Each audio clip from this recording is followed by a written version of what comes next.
Hey guys, how's it going? Today I'm up on the roof of the Airstream, birth of the Airstream, trying to get rid of that factory, I assume to be factory AC unit. Excuse me. It's the last item on the roof that I need to remove before I get it up on these gantries. So I'm trying to get this thing done. We got some pretty good weather here in Indiana. High 70s, really, high 70s, low 80s. Nice little breeze, so good day to tackle this project. Once I get it off, then I'll move it under the gantry cranes, and I've got a couple bolts of the rear to take out. I think there's 3 in the back that have to come out, and then in the front there is a plate that's welded to the frame that is riveted to the body. It's kind of on my unit, it was behind the propane tanks, so I think there's roughly 20 rivets, give or take a few, that need to come out of there. And then the shell should come right up, in theory. So I appreciate you tuning in, appreciate you watching. I would certainly appreciate you subscribing to the channel and definitely liking the videos if you are finding my content interesting and helpful. And I'll take you up top and to show you what I'm doing as far as removal of the old AC unit. All right, stick around. All right, guys, I'm up on the top of the Airstream now. What I'm using to get this off here, the old silicone, it's not silicone, but it's like that Vulcan sealant. I'm using this tool here. I don't know the exact technical name of the tool, but my dad has referred to them as 5-ways. He's a painter, and he calls them the 5-way. And he gave me this, and it's a very, very useful tool. So what I'm doing is I'm heating it up, heating the Vulcan up with this heat gun here. Electric powered heat gun, and then coming back behind with this 5-way. It kind of has a tapered front on it, as you can see, so it creates almost like a blade in the front, and then just scraping that right up, with the heat gun. It does take 2 hands to do, and I don't have my tripod set up unfortunately right now to set my phone to show you guys, but you can imagine one hand holding the gun, the other hand scraping with the 5-way, and then just enough to really expose those screw heads there. And then I'm turning it around to the point and taking that point and running along that edge. Okay, and then going around and pulling the screws out. And from there, I don't know how easy it's going to come up. Maybe it pops right up, and maybe there's a ton more of this Vulcan underneath here. I'm assuming there's something underneath there, butyl tape or something. But anyway, overall, excuse me, overall, fairly easy process. Just a bit time consuming, elbow grease, but it's working. I've read and heard some people using like stiff bristle brushes on the end of a drill, wire, or like a heavy duty nylon. And I was going to go that route initially, but it just made me a little concerned. Matter of fact, I ordered the brushes and everything for my drill, but it made me a little concerned of damaging the, the top, the roof metal of the camper. I already had previously damaged part of it when I was taking out one of my the front fan up here. I don't even know if you can see that, but from your view, it'd be the bottom right corner. I accidentally split some of the aluminum there. I was using a oscillating tool, kind of going around, and which worked really, really good, pulling this Vulcan up and everything, and cutting out the screw heads that I couldn't get out. But unfortunately, it turned on me and dug right into the metal and cut it about 4 inches. Now, thankfully, once the new fan's on, it'll cover that up. So as long as I seal it up real good, it shouldn't be an issue. But I just didn't want to run into that again. So I thought I'll try this, what do you call it, the heat gun and the 5-way method, and see if it works. And if it does, great, and it is. So that concludes my report. I'll set my phone up and kind of time lapse through the video. That way you guys can see what I'm doing, hopefully, if it doesn't fall over on us. All right, appreciate you watching, guys.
All right, so as you can see, I mean, that went pretty quick, just that little section there.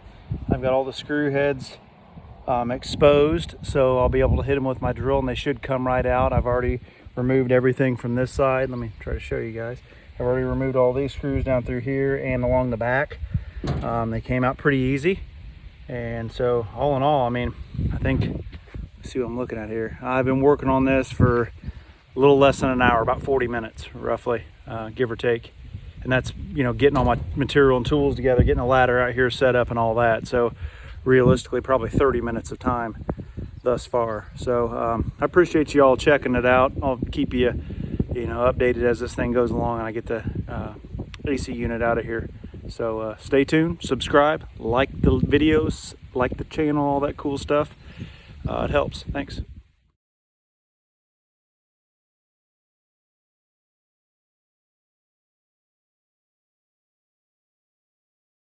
All right, guys, got the chain hoist set up on the air conditioner. I'm gonna try to hoist it up, pull the trailer out and hoist it down. Keeps me from trying to lift that thing and potentially dropping it on the roof of the camper or falling with it or hitting the dog or who knows what. Safety first. I think this is the safest way of doing it. So hopefully I'm right.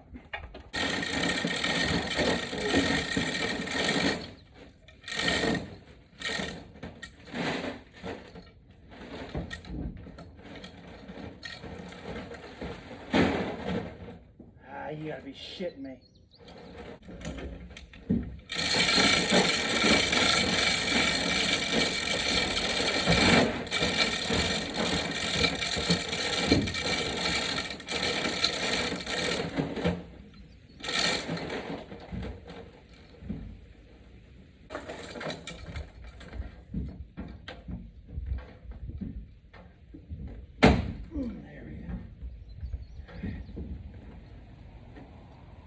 Thought I had everything unhooked, but it seems like I forgot to unhook the drain line. So I'm going to take care of that now, but it's going to work. I'm going to put another strap around it underneath the bottom, a ratchet strap, so I can lift it up even higher, just to, you know, keep it a little more stabilized, because it's not laying level, if that makes sense. It's not floating level. It's kind of leaning to one side, and I don't think it'll do any damage, but there again, safety first. So it works. Thumbs up. Hey, Daddy. It's nice fun. I'm recording a video.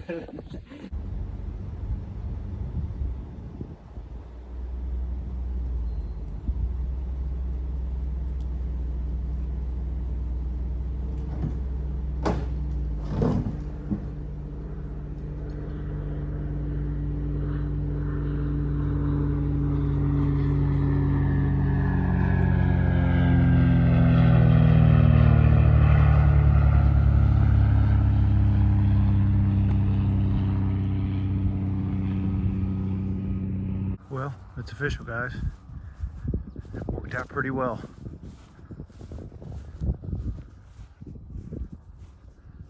There's the old air conditioner. Right there.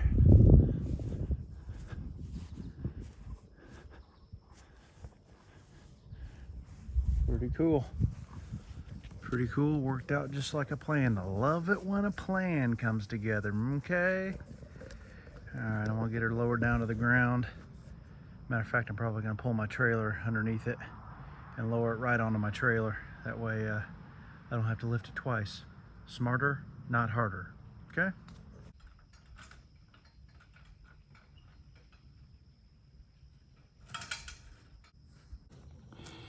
All right, guys, I got the air conditioner hanging up there on a chain hoist on one of the gantry cranes. From my perspective, that was the easiest way of doing it with one man. So, you know, you don't risk hurting yourself or falling off the camper with it, or it falling out of your hand and doing some damage to the roof or anything like that, or potentially when it falls off, hitting somebody or something else. So I'm gonna lower it right down onto my trailer and then haul that sucker to the junk eventually. So, yeah, just food for thought.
there you have it, guys.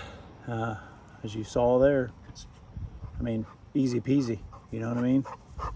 Hey, Roxy girl, so easy, even Roxy girl approves, don't you, girl? But yeah, I just can't say enough about it. I mean, I've seen guys, putting ladders up there with a couple 2x4s running all the way down to the ground and picking it up and setting it off and letting it slide down. And that's certainly probably an easy method, if you're by yourself. I just, didn't have the long 2x4s, and if figured that the thing hit the ground, it's going to potentially break into a bunch of pieces, and this is more crap I have to clean up. So this is a method that worked best for me, and I appreciate you guys watching. Hopefully you found it useful. If so, subscribe to the channel, like the video and all that cool stuff, and I'll keep continuing to post updates as I move along through this project. So stay safe and healthy, everybody, and be good.